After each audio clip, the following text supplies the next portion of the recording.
do your introduction. Do you want me to do that first? Yeah. Okay. You know what? I'm going to have you stand. Okay. Take this off. Okay. I'll have you look at the camera and you can start and tell me why. It's Friday, March 2nd, 2001. My name is Elizabeth Carrott, and I'm a third-year law student at the University of Pennsylvania Law School, participating in the Oral Legal History Project. I'm in the Biddle Law Library at the University of Pennsylvania to interview Rhonda Copelon, a professor of law at the Nyu Law School and a leading attorney in the arena of international women's issues. I'm recording. You can start anytime. Good afternoon. Where were you born? New Haven, Connecticut. And did you grow up there as well? Yeah. What did your parents do? My father was a tax lawyer, and my mother was a certified public accountant, and at that point she was, I think, the first woman in Connecticut to have that position. Do you have any siblings? No. What was your childhood like? That's a large question. It was pretty uneventful. At the 1955 Smith College graduation, Adlai Stevenson told graduates that they should pursue domestic roles because they would inspire visions of meaning of life and freedom, help their husbands to find values and purpose to their chores, and give children unique individual focus. Did such attitudes about women inform the options that you saw available to you as a young girl? Yeah, well, yes and no. I mean, I think I saw my mother struggling to maintain a career and be a mother, and that was not very easy, but it certainly was a model. It was never in my book to simply do what Adlai Stevenson was suggesting. And I think in some peculiar way the fact that I was an only child meant that I didn't get boxed by my father into a completely female role, but I became in some ways, you know, his companion for certain kinds of things. Though I think, in all fairness, he would have taught me more. You know, when I stood by him and watched him fix things at his work table, you know, I think he would have put more tools into my own hand if I were a boy. But I don't think I ever could imagine living that life. As a young girl, did you ever think about the possibility of pursuing a career in the law?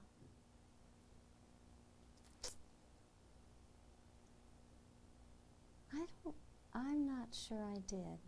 No. I think that really started for me with a combination of things. I think the civil rights movement, although I didn't go south, I was a little young for that, but I think that had a big impact. I had a professor of constitutional law at Bryn Mawr College who had a tremendous impact, and the law seemed suddenly to be a tool to contest the establishment, and somehow I moved in that direction. So that had a very big impact. And then I believe that in great ways, the time that I grew up in, between the civil rights movement, the anti-war movement, and the burgeoning of the women's movement as I entered law school, were determinative of sort of directions I took that I'm not sure I would have imagined. I regret that your generation doesn't have those sort of powerful historic processes to move you forward in the way that I think it moved us forward. You mentioned that you attended Bryn Mawr College. What made you decide to attend an all-women's college? There was something about the seriousness with which I thought Bryn Mawr took women that I liked. I went to public high school. I went to co-ed school.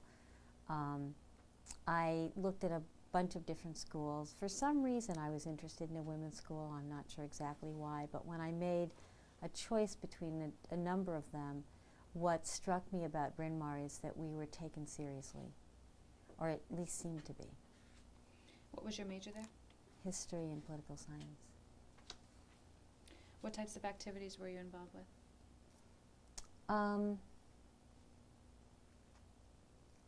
trying to think.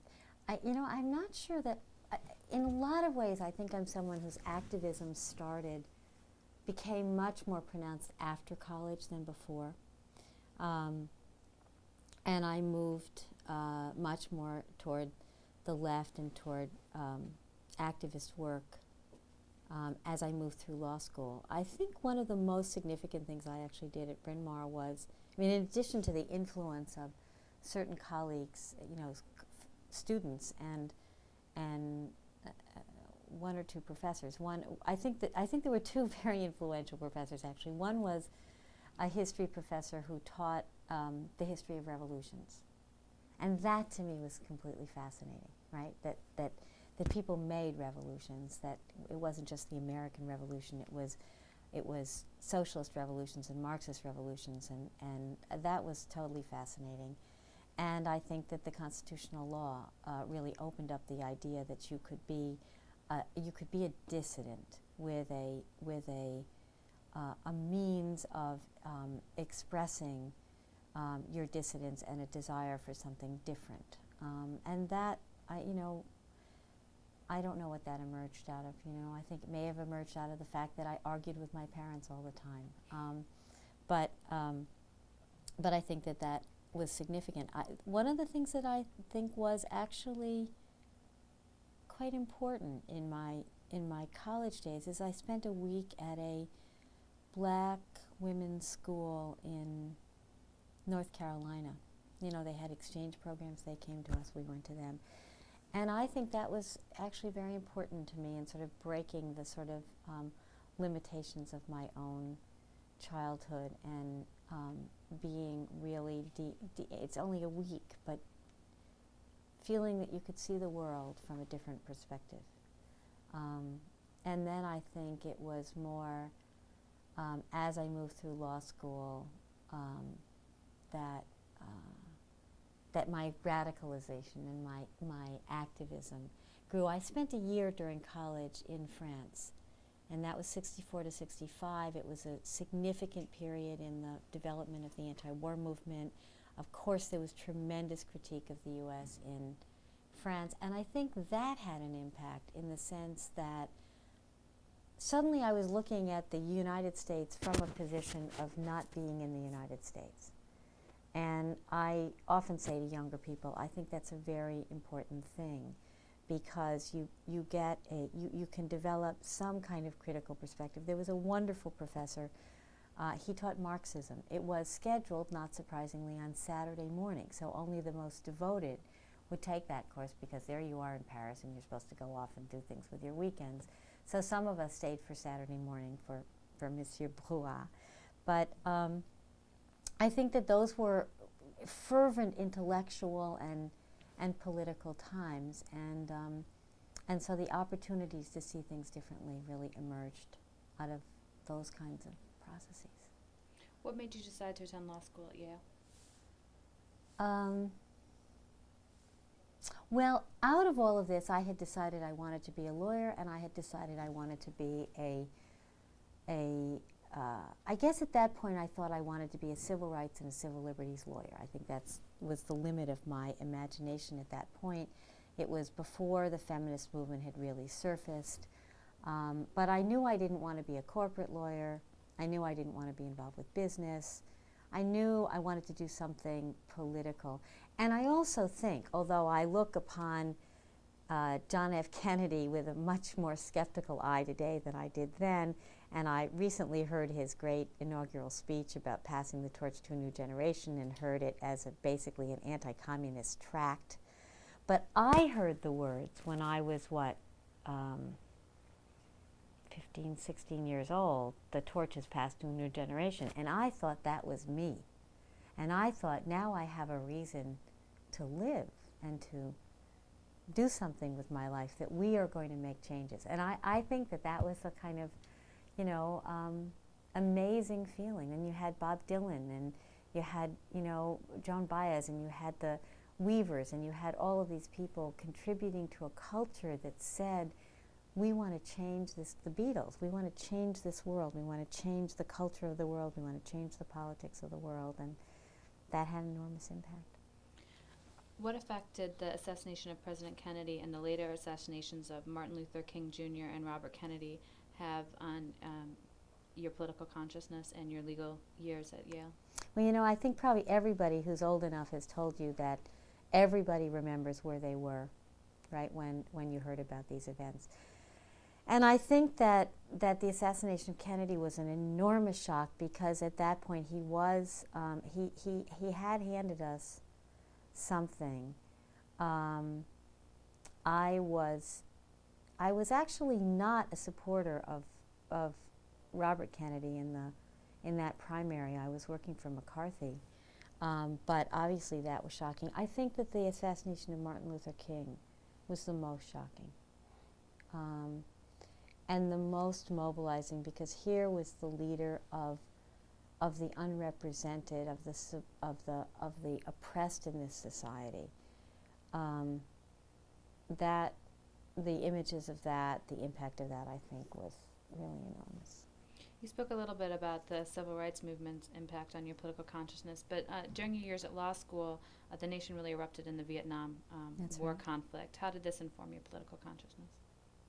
Well, I think there were a number of different things that happened when I was at law school. One is the critique of legal education began. There were a number of people in my class. Duncan Kennedy was one of them. Let me say to start with, I think it was very significant that I was one of 6 women in a class of 183 people. And it was very significant that, our procedure professor would have Women's Day when only the women were called upon. And it was very significant that I felt a tremendous alienation from the process that was going on.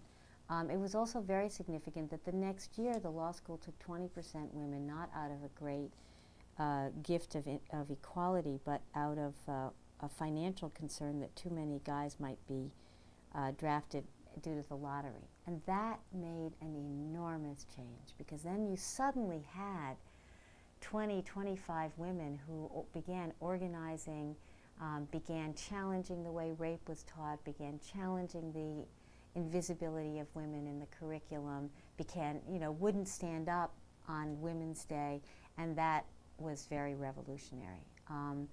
The other things that I think were revolutionary is the critique of legal education.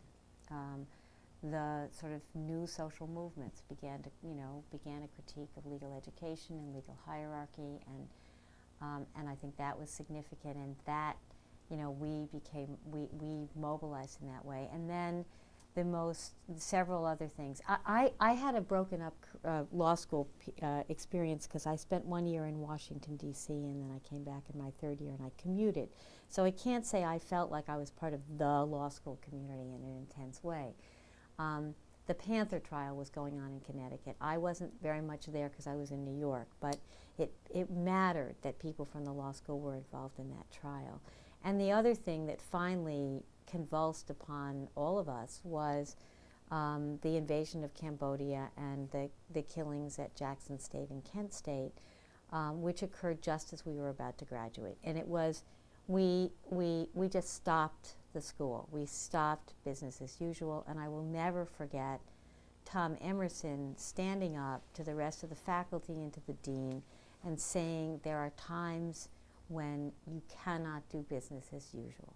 And so he became, in a sense, the faculty person who supported us when we said we're not going to take exams, we're not going to do this, we're going to mobilize.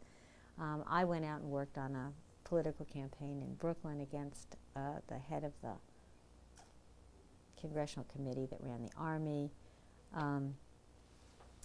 People did a lot of different things, And the next dean of the law school calls our years the darkest years of the Yale Law School. I, of course, think that they were the most glorious, and I think they had some impact, a lasting impact on some of us. During the debate over the Vietnam War, were war crimes against women, such as rape, discussed at all? No, I don't think so. Very, very, very little. In the late 1960s, a number of women became disillusioned disillusioned with their treatment at the hands of men in the civil rights, New Left, and anti-war movements. Do you recall your first encounter with the burgeoning women's movement? Yeah, I think the first encounter, well, there were probably little encounters, but I think the first really significant encounter was the women at NYU Law School. This was in my third year of law school. There had been a conference at Yale about teaching law and feminism the spring before, which I think that I was not in New Haven and I wasn't at.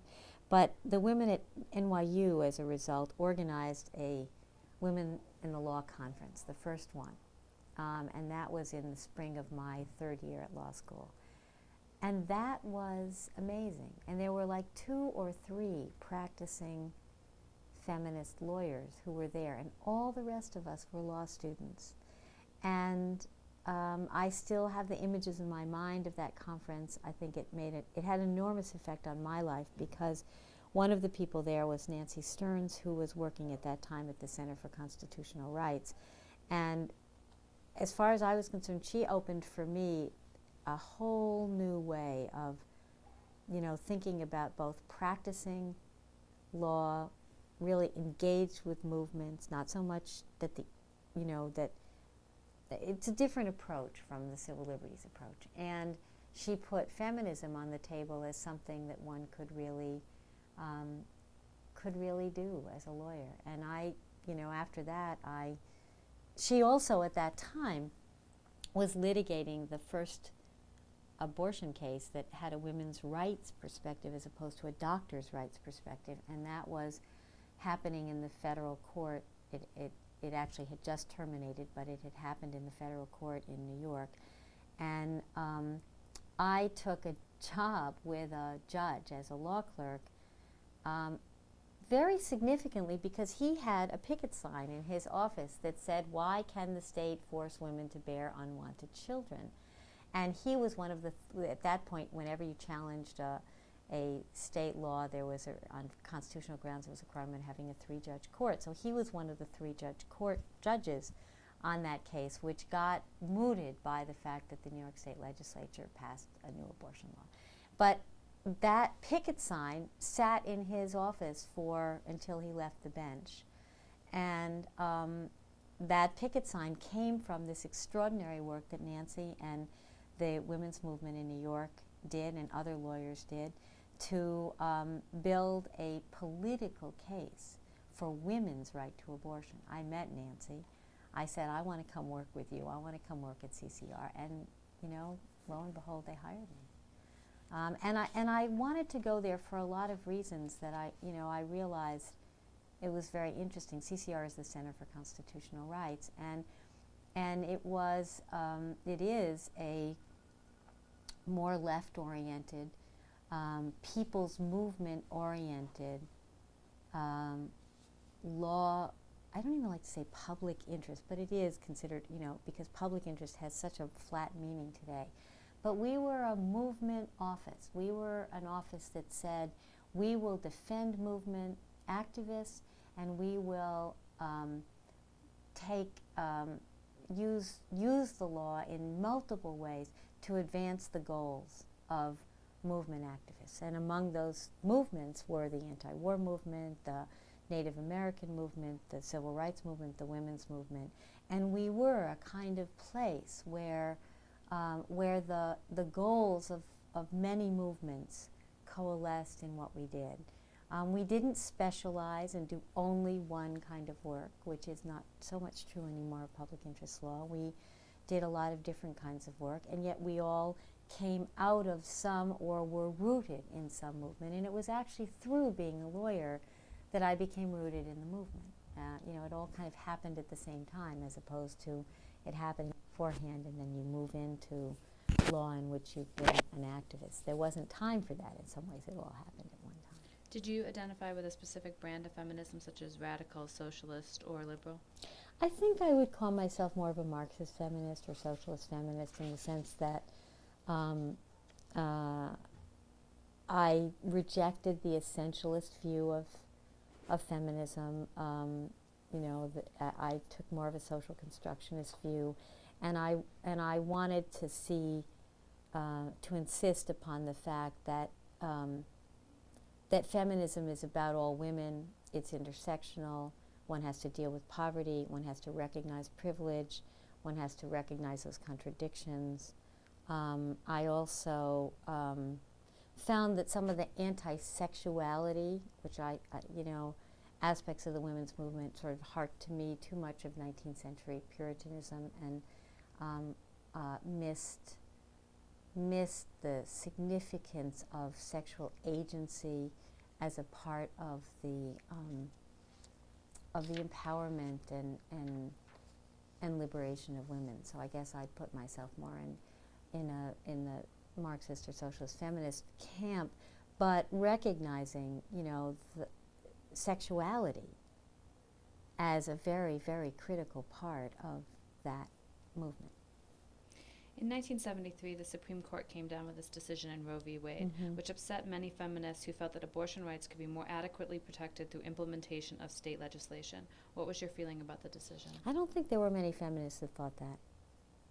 Because what had happened at that period is there had been efforts in state legislatures, and very few of them were succeeding. New York, Alaska, and Hawaii succeeded.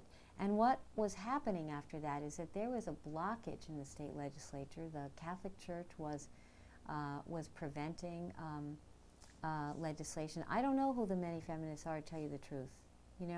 I know, for example, that Ruth Ginsburg, we had lots of interesting conversations with her, the current Justice of the Supreme Court, wrote that. She said she thought that that Roe v. Wade may have interrupted a state process. I think that that's not right. And I actually believe that she's recently written a letter reanalyzing that because the state legislatures were stuck.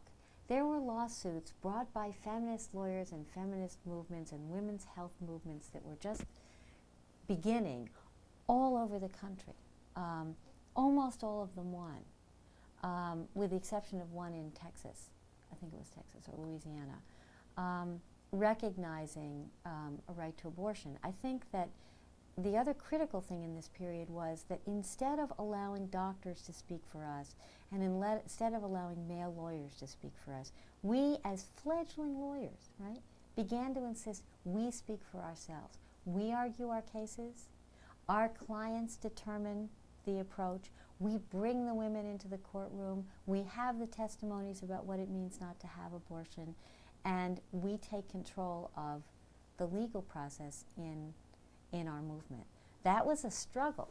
That was a major struggle in those days. It doesn't seem like much now, but it was a major struggle in those days.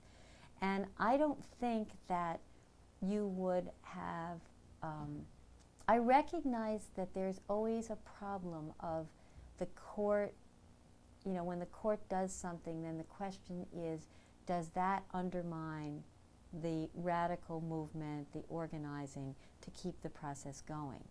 And I think that if the court hadn't done what it did, the legitimacy of the right to abortion would not have been achieved as quickly. I think that maybe the anti-abortion movement wouldn't have organized as a national force as quickly, but I don't think we would be as far as we are if the court hadn't intervened.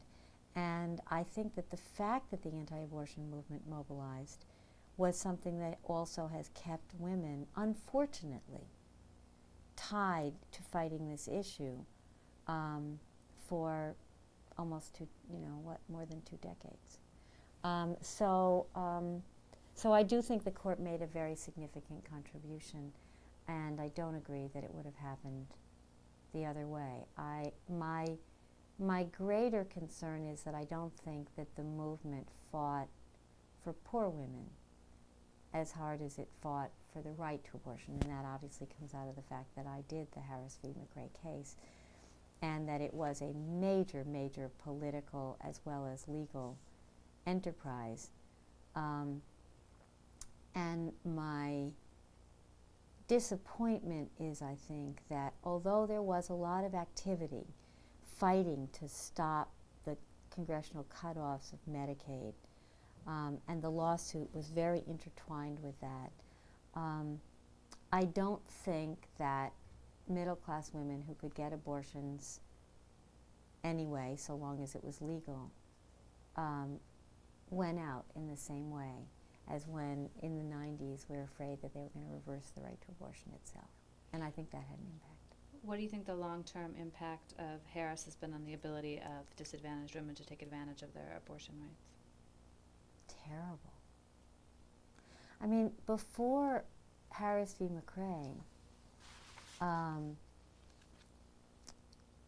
there was a federal Medicaid program that covered abortion and that covered elective abortion as well as medically necessary abortion.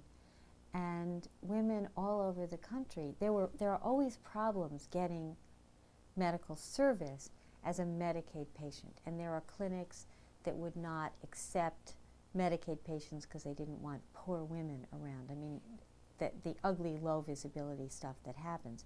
But there was also a pretty big commitment on the part of the clinic movement to make abortion available to everybody. When there was a federal program,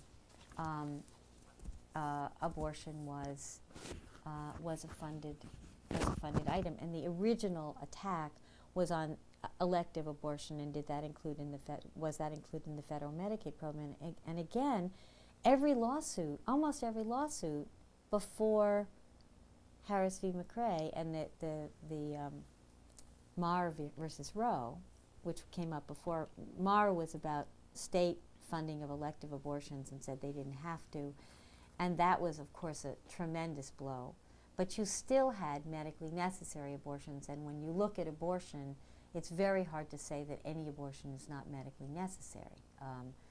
So you still had this federal funding, and that had an enormous impact. Now, I think we and the many groups working around this had some impact on limiting its impact, because we did a tremendous medical documentation of the problem, and there was a lot of activity, so that right away there were 15 states that continued to fund medically necessary abortions with a very sweeping, or elective abortions with a very sweeping definition. And those are the big, more likely than not, they're the big provider states.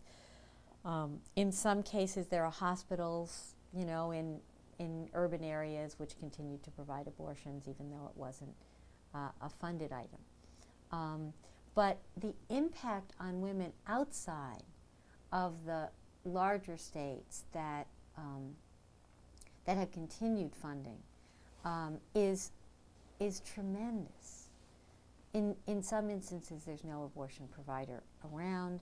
If you have to travel to get an abortion, then the difficulty of how do you do that and maintain confidentiality around that, how do you do that if you're poor and you have no money, how do you find a provider, who will do that if you have no money. I think that the impact is enormous.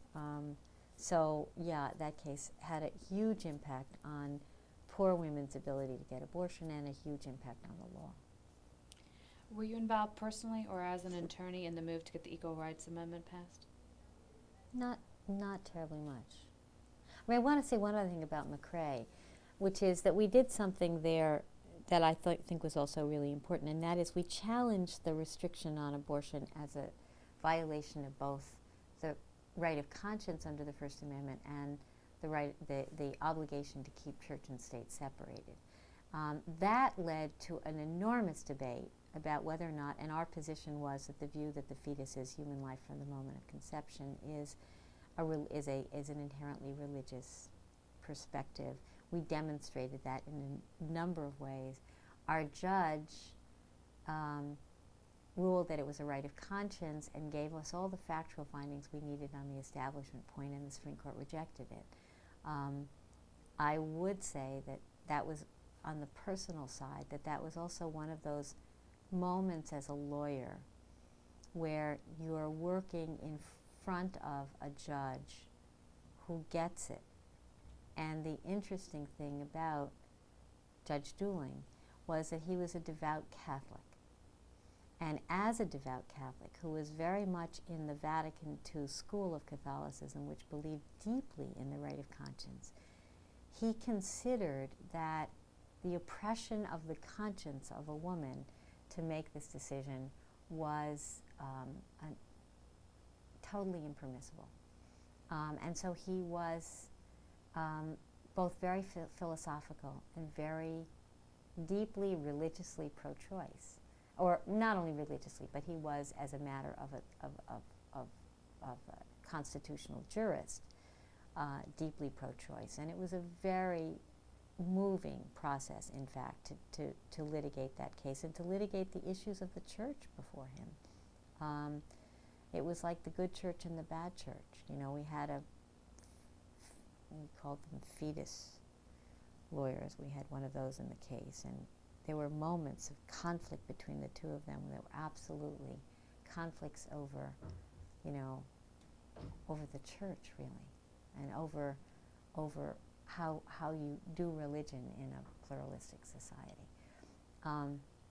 So that was a major life work, really, at that particular time.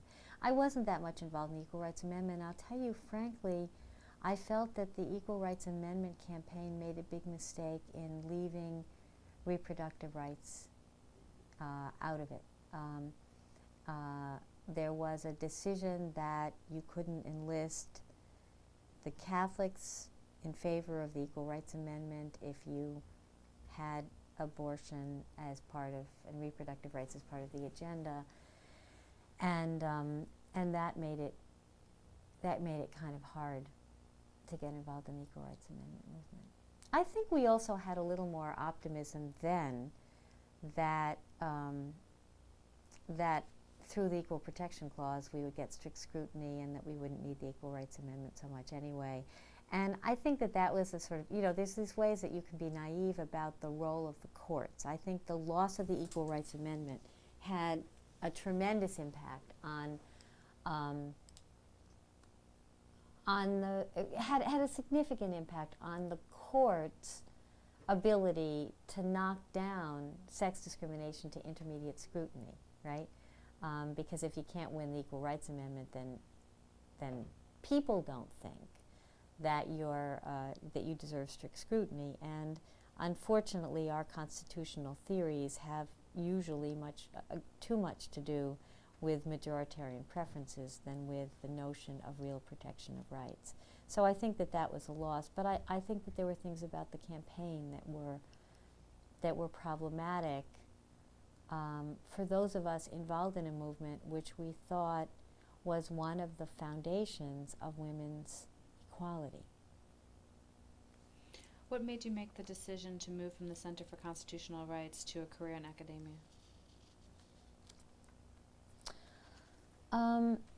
Well, on a very personal level, it was very hard to lose the McRae case.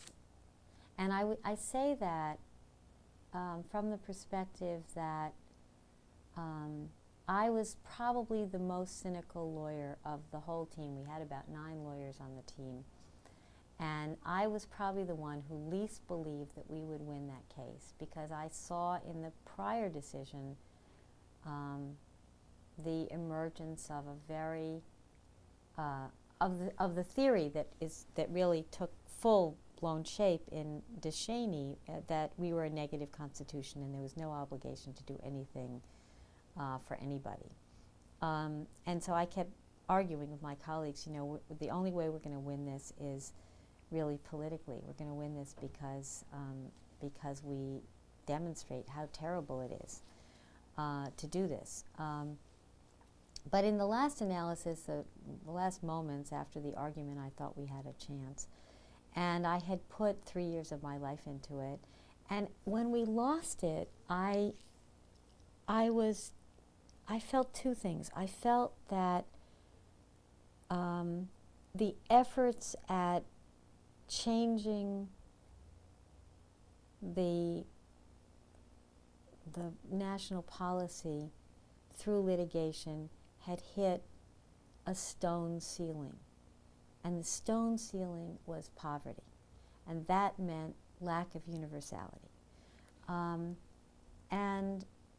I have to say that I probably was depressed. And I felt like we'd lost our power to make changes.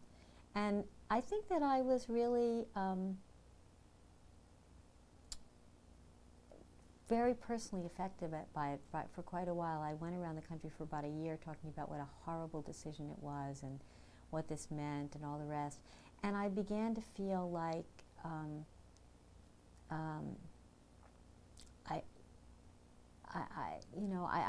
I felt like that spirit that you can make changes was being affected.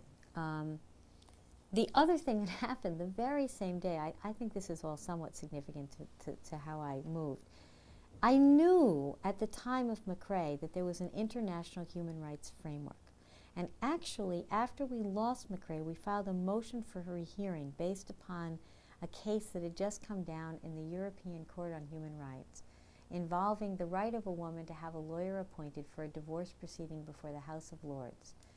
And what they said there was that where you have a right, you have to have a remedy. And if you need the resources of the state in order to have that remedy, then you should have it. And so we went back with 330 organizations, I think, saying, you know, you've got it all wrong. There's an international human rights framework here, and you should recognize that this is just fundamental to having the right. Well, of course, we lost that. The other thing that happened is on the very same day, like 3 hours after the decision in McRae came down, I had worked on the case of Filartiga versus Peña-Irala, which is the first Alien Tort Claims Act case that opened the federal courts to cases against human rights violators that constitute torts in violation of international law, where the cases are brought by non-citizens, or in the terms of the statute, aliens. And so that was a case involving a Paraguayan activist and his son who was tortured to death by a Paraguayan police official who then came to this country and overstayed his visa, was discovered by the Paraguayan movement and by the daughter, sister of the victim, and the case came to us and said, what can we do? And we said, ooh, there's this old statute, the Alien Tort Claims Act, why don't we try it? And we won that case. And so I look at that, and when someone came in to tell me that we won it, they said, I know you're not going to be able to take this in today because you've just lost McRae, but, and I said, oh, please don't bother me. It took me about 3 months to realize that we had had a really significant victory. And so at that point, something was saying to me, we've got to go look at the international human rights framework. There are economic and social rights in international law. That's got to be some kind of next step to dealing with what's happening to the constriction of our own Constitution in terms of turning rights into privileges. At the same time, Howard Lesnick called me up. And you know Howard, he's a professor here at the law school. And he said, we're putting together a new law school. It's going to be a different law school. It's going to be public interest oriented. And people tell me that I should talk to you about a faculty position. And I said, well, okay, let's talk. And I think I was thinking at that point that it was time to think about full-time teaching. I had taught gender in the law at Brooklyn Law School for 8 years. I had taught a women in prison course at Rutgers for a year. And I think that for me, I didn't want to go teach until I felt I had something to teach out of my own experience. And I'm still quite astounded at people who come out of law school and go into law teaching where I don't get it on some level, because to me it was a process of coming out of an activist period of work and wanting to take that into a law school setting where that experience is part of what informs my teaching and what provides opportunities for students. So CUNY seemed perfect, and I joined. I was asked to, and I'm thrilled that I was asked to join the founding faculty, and that was a roller coaster of phenomenal, creative, intense, passionate energy involved in trying to create a new kind of legal education, making it available to the kind of people who had always been alienated by or had no opportunity for access to legal education. And that was an extraordinary experience. And I think that, plus the later, almost a decade later, involvement in the international women's human rights movement, broke that sense of powerlessness that despite all the things I could say to myself, that we did everything we could and broke that sense of powerlessness that came as the result of the loss of the decision in McRae. As you stated, CUNY Law School was founded with a special commitment to public interest law. Have you observed any change in that vision over your 18 years there? Yeah.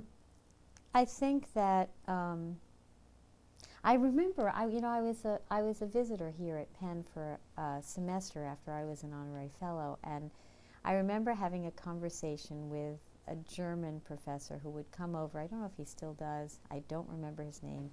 He would come over once a semester and teach here for a semester a year, and he had been involved in trying to start a progressive law school in Germany. And he said to me, it's not going to work. He said, the bar and whatever the traditional, forces are around legal education are going to come in, they're going to stand on your head, they're going to try to transform you.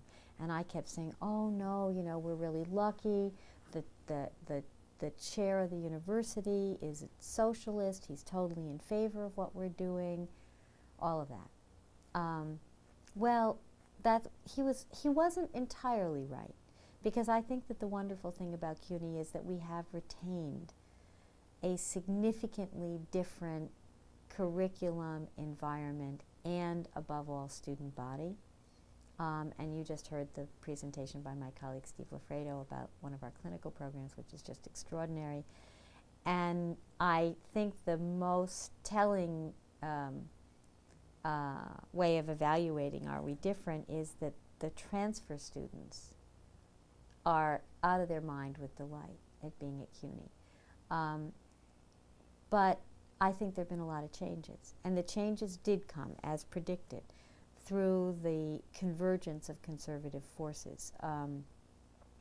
We didn't have a curriculum that taught to the bar, right? So we had terrible bar results.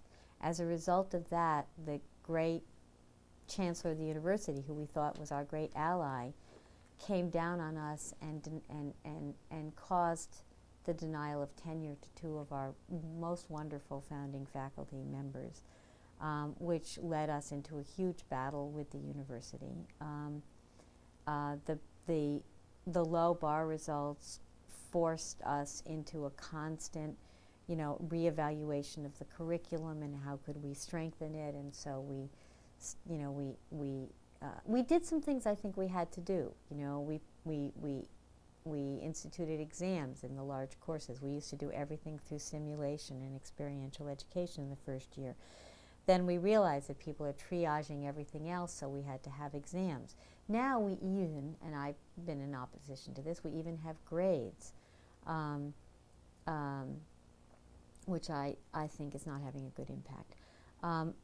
But I think we had to make some adjustments in order to give students more familiarity with and grounding in bar-oriented material. Personally, I think we've probably gone further than I would personally want to go.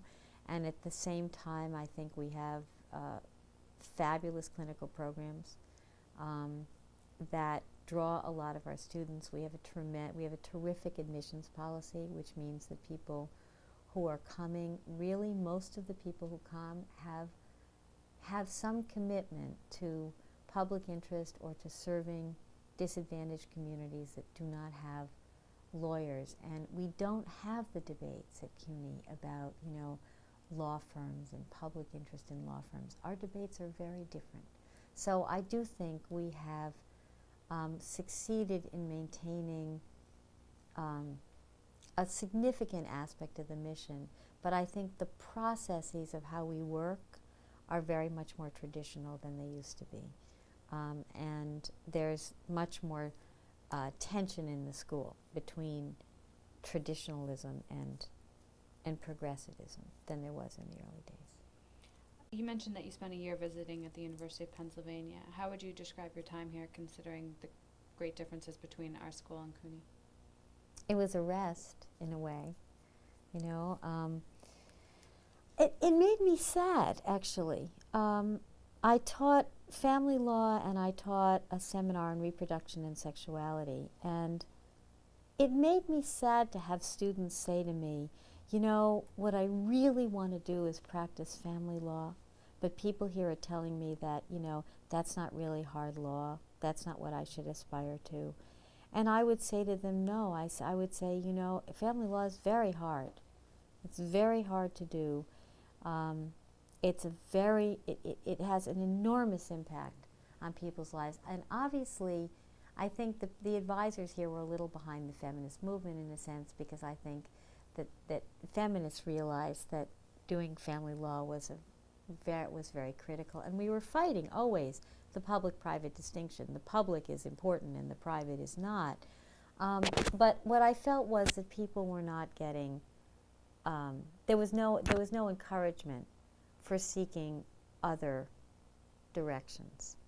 I think maybe that's changed some since 1985.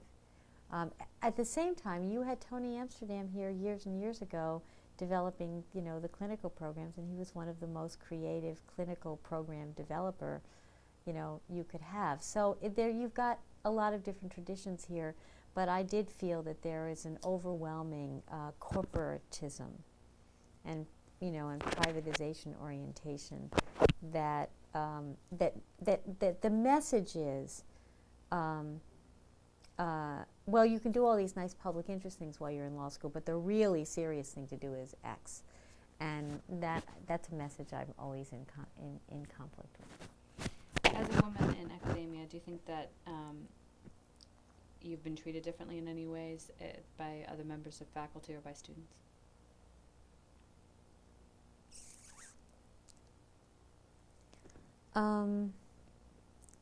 I think if I'd been at another school,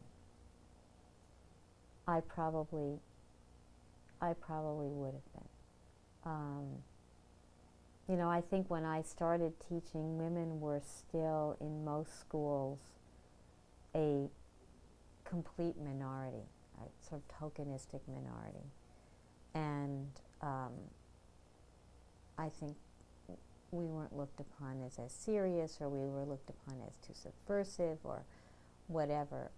I think the fact that I went to CUNY protected me from that. And I think the fact that I went to CUNY after having worked so long and been a litigator for so long and been a public speaker and you know, done a lot of things already, that the classroom didn't intimidate me. I know that people, you know, that there are people who, you know, who love my courses and people who didn't love them. And I know I would, you know, would easily get criticized for spending too much time. Like, for example, when I teach law and family relations, there's a contingent that criticizes me for spending too much time on lesbian and gay issues or feminist issues. But that's a real minority, and I've had a lot of those same, usually guys, say to me when it's all over, you know, I sat in the back of your class in the first year and I was like, I didn't like everything. I didn't like to be sitting there and hearing all those things. He said, but you really, you and this school, not me alone, but this school, the students, the things that are in debate here, have really changed my way of looking at the world. And I think, well, if we've accomplished that at the same time as we're giving people a legal education, then that's a good accomplishment. In 1992, you co-founded the International Women's Human Rights Law Clinic, the first U.S. law school-based program in this field. What led to your decision to found this organization? Well, some of it comes out of that moment of losing McRae and winning Filartiga, that those two things had left for me a sense that there was somewhere else to go. In 1991, there began to be a number of articles in the paper. I wasn't involved in the international women's movement, for example, in Nairobi, in some of the earlier movement moments. And partly, I very much had a view then that even though I was involved in certain international things, that I wanted to keep my focus on domestic work. And this seemed to me, international, something else. It was a diversion from really focusing on domestic work.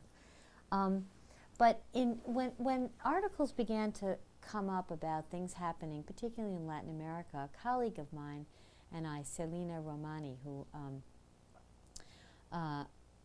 we created this together. We decided to try to get a little grant from CUNY and go down to some of the places we'd had some contacts in Latin America and talk to women about how the law and how our experience in using law to make change could be helpful in the burgeoning movements. And we went actually with the idea of reproductive rights, and everybody said to us, violence against women is the first issue on our agenda.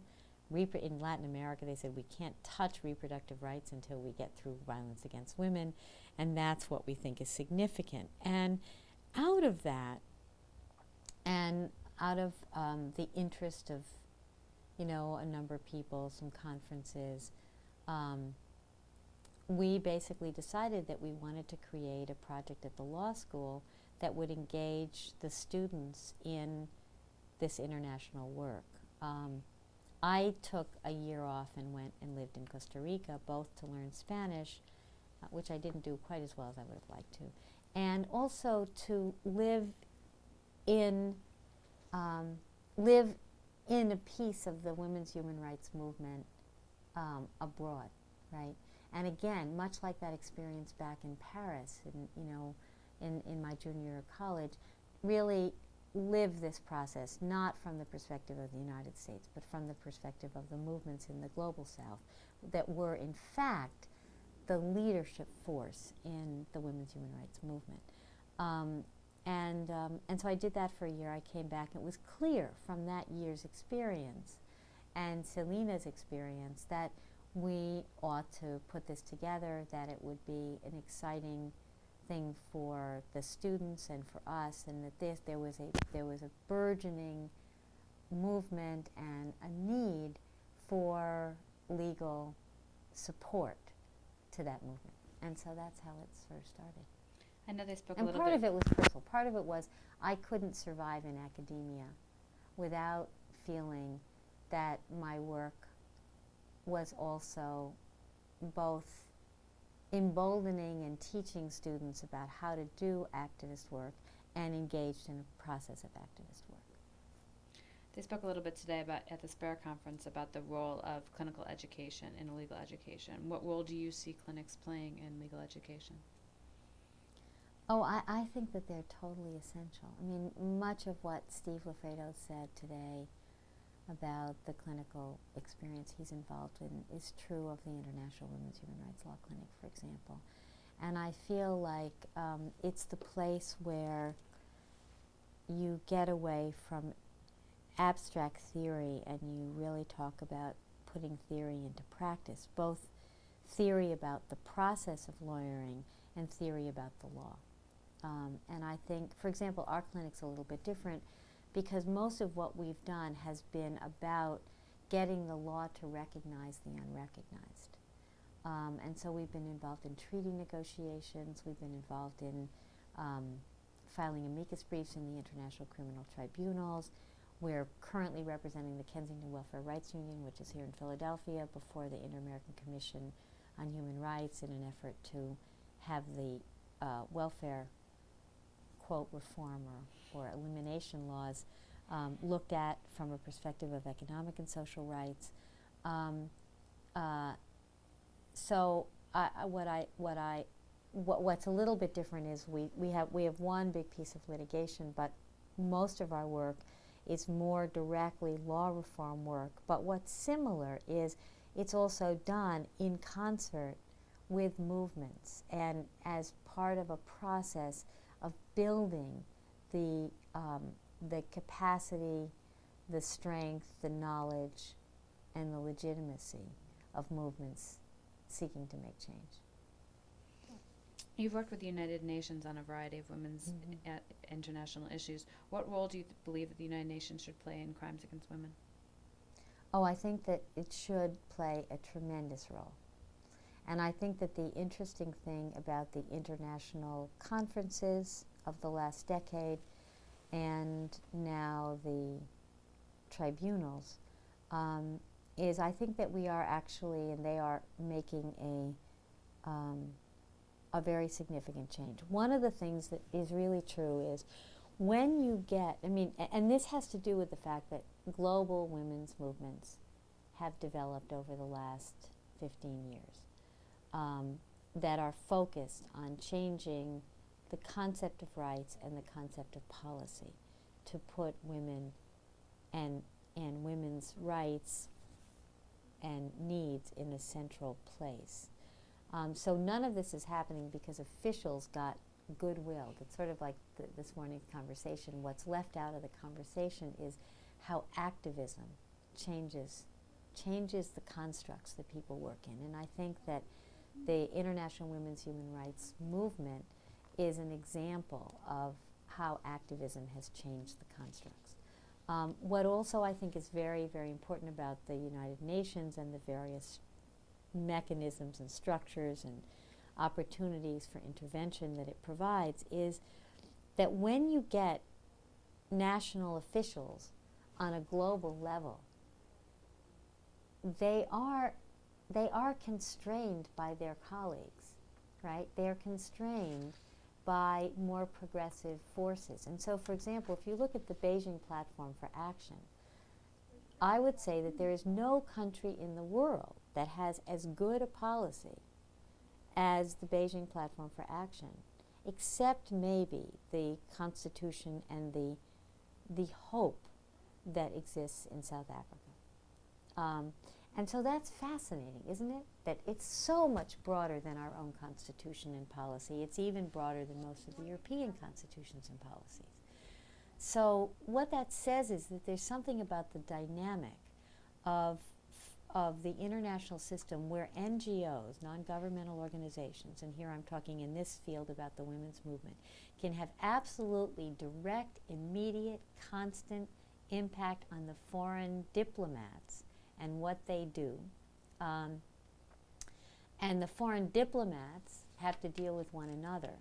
That I think that what has happened in the area of women's human rights is that an international framework has been built, and that international framework is then, women are able to take that international framework back as a legitimizing tool, even if not something that's enforceable in the way we think of law as being enforceable, and bring that back domestically. In terms of international criminal law, I think that the movement has had the same effect, and our clinic has worked very, very intensely and closely in that process, both in filing amicus briefs before the international tribunals when they're either ignoring crimes against women, as they did in the beginning, or failing to prosecute them either appropriately in terms of the characterization, that they should be characterized as among the most grave crimes,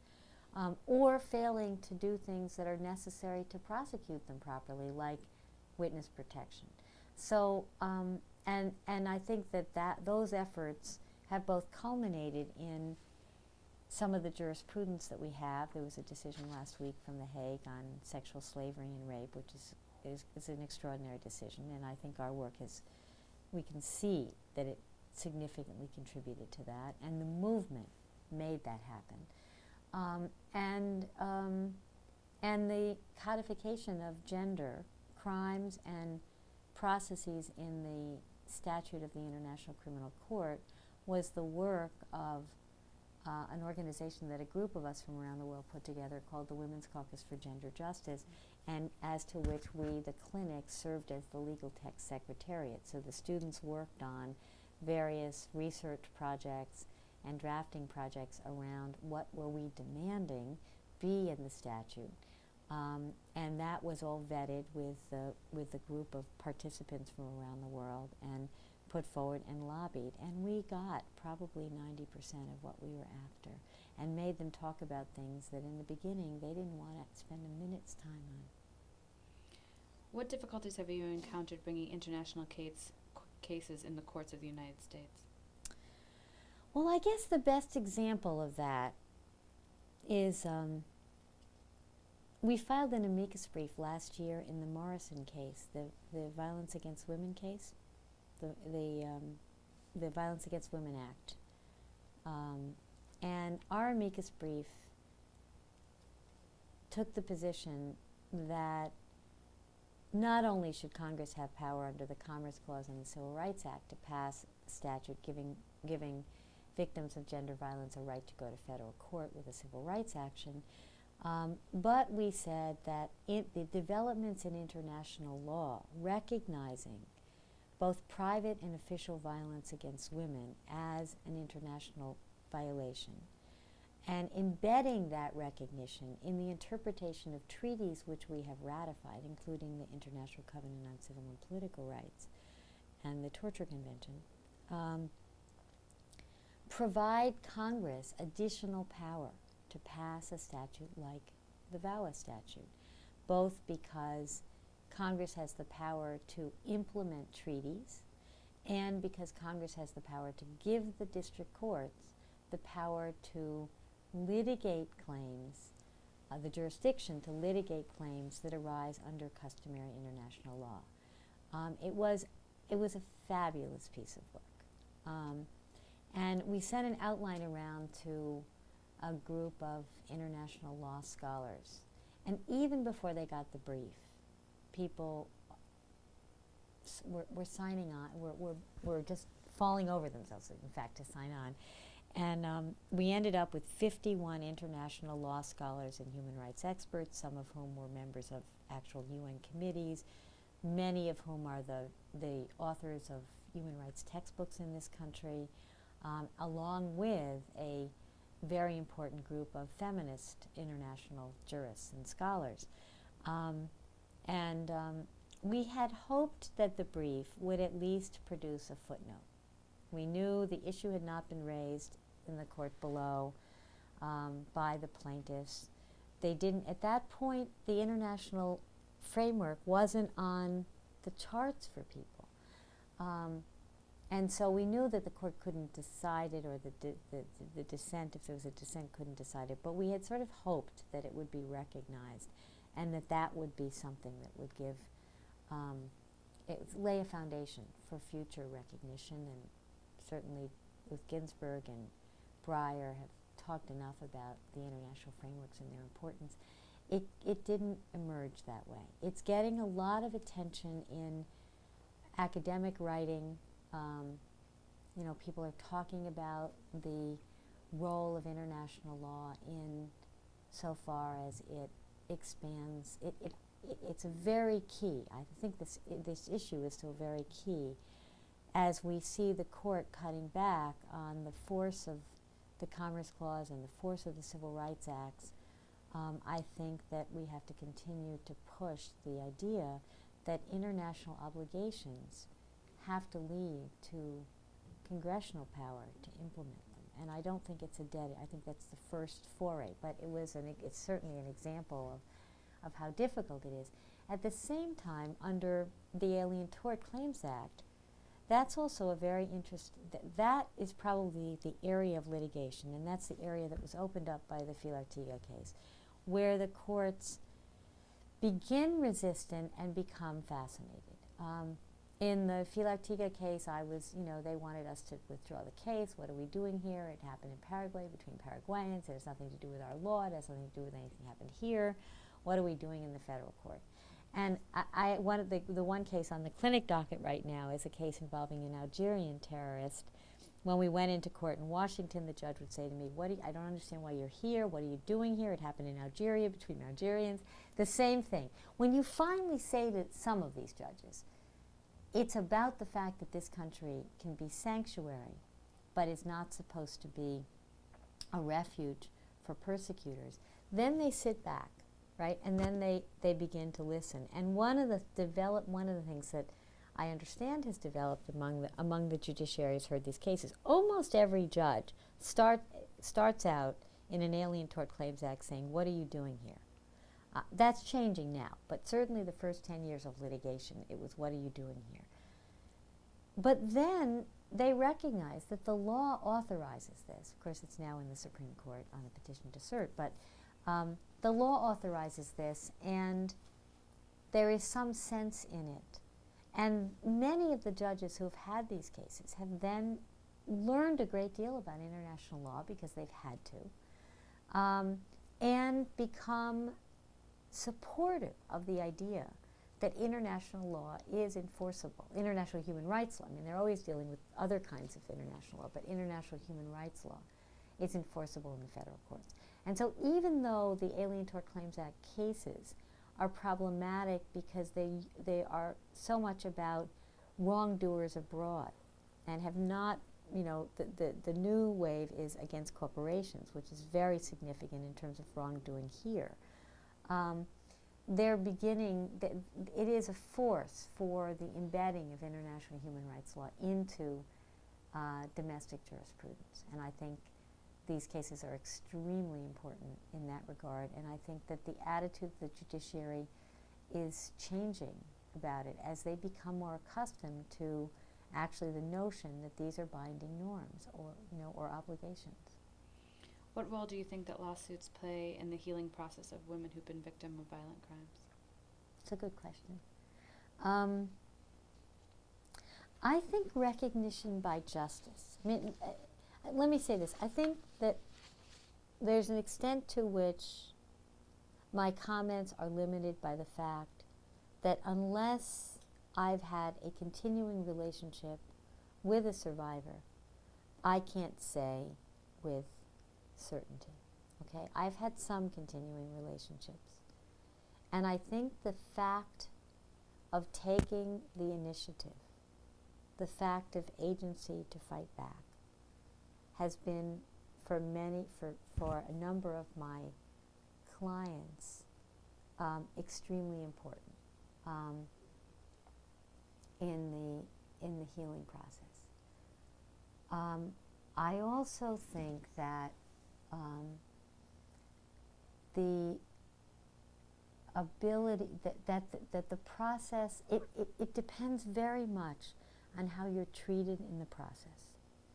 I think testimony is an aspect of healing when you're giving testimony in a way that recognizes your harm. When you're giving testimony in a context where you are provided the means to feel safe, and where the statement of what you're saying is respected. I think that the lack of recognition of sexual and gender violence in law has had terrible effects. And my most recent example is the clinic is currently the legal advisors, the coordinator of the legal advisors to the judges of the International Women's War Crimes Tribunal on Japanese military sexual slavery, which was an NGO effort. I don't know if you're aware of it. It's an NGO effort created a tribunal that took place in Tokyo in December of 2000. It was a 3 days of trial, 1 day of decision making. And it was really put on by 9 country prosecutors from the countries that were victimized by the Japanese military, plus Japan, and it was trying the unbelievable systemization of sexual slavery by the Japanese military during the war in the Pacific, the Second World War period in the Pacific. And this was something that was never tried by the post-war Tokyo Tribunal, the parallel to Nuremberg. And these women lived at least 40 to 50 years in complete silence, shame, isolation, pain from the fact that they had been made to endure persistent rape over long periods of time. Some of these women were raped, and they were girls, most of them at the time, were raped for 40 times a day. And yet there was no recognition in the post-war process. They were described as prostitutes. Their real condition was never put forward, despite the fact that forced labor was very fully, nothing was fully, but was very well demonstrated. This kind of forced labor was not, and this kind of slavery was not. The women began speaking out in these various countries beginning in 1991, so that now I think probably there are survivors in about 11 countries who've been speaking out. 74 of them were at the tribunal itself. And this was not, we had to, keep reminding that we weren't able to give them what they wanted from the Japanese government. But what they got was the opportunity to say what happened to them, and the opportunity to have recognized that the Japanese government had enslaved them, had violated them in the most atrocious ways. And everybody who worked with the survivors, all of the women's activists who worked with the survivors, say that they are different people today, not just because of the tribunal. That was a high moment. But they had created solidarity groups. There are houses in many of the countries. There have been cultural programs. There have been all kinds of things that have allowed survivors to come together and become empowered, right, in that process. And this was something they were demanding. They wanted their day in court. And it was an extraordinary experience, and it made me think on more profound levels about the terrible impact of leaving people out of justice. The terrible impact of the Tokyo Tribunal, which was essentially dominated by the U.S., in leaving this out of justice, and the way in which justice properly done can be empowering. People who've worked with some of the victims who've testified at the international tribunals have said the same thing, that the power of giving testimony. I've seen that in some of my own clients. I think that there is a power in it. It doesn't solve all of the life problems that are created by that kind of traumatic experience, or the disruption, or the poverty, but it is something, I think, that helps to restore to people their dignity and their, and put the blame on the perpetrators as opposed to allow the blame to continue to be internalized, which is the way women have been trained to deal with sexual violence. You've spoken a little bit about the role of NGOs in the international women's movement. Some critics of the international women's movement argue that since many of these organizations are headquartered in the West, they impose Western biases about the proper treatment of women on other cultures. How would you respond to this criticism? I think it's a serious criticism. I think what's really important is that the work that we do be done in deep connection with the women's movements from around the world,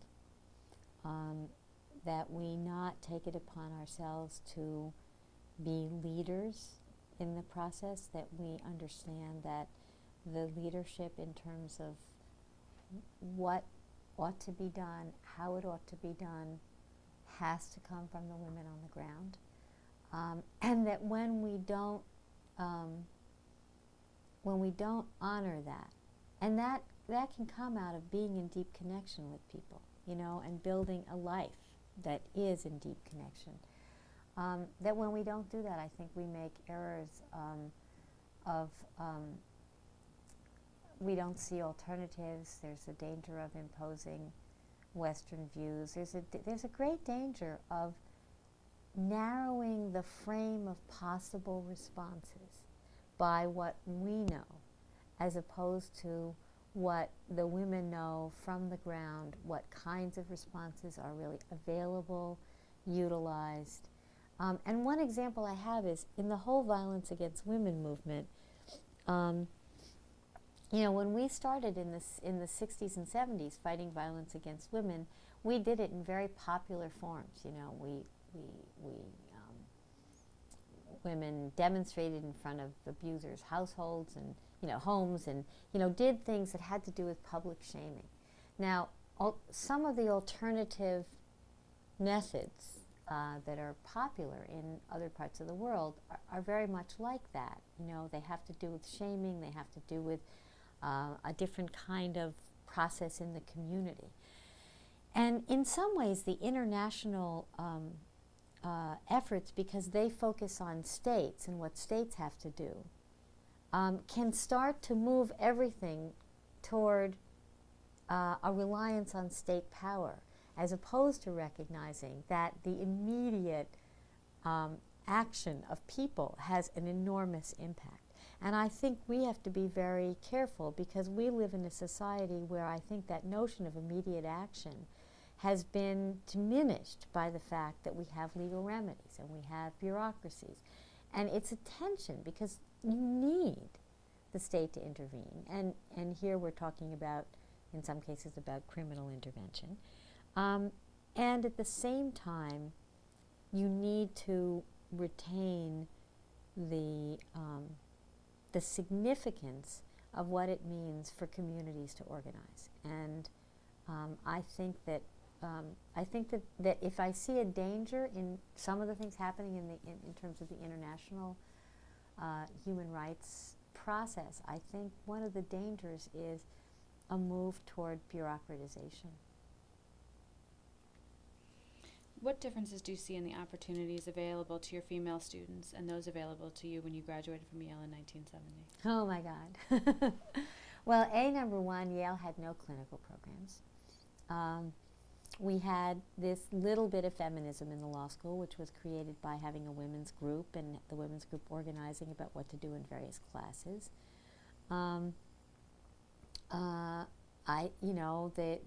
The way courses were taught when and issues that affected women were taught were usually jokes.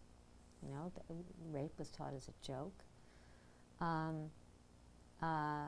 think that's significantly different. I wouldn't say that the problem is solved. My students yesterday were talking about wanting to do a gender analysis of the law school and really look again at all of the processes that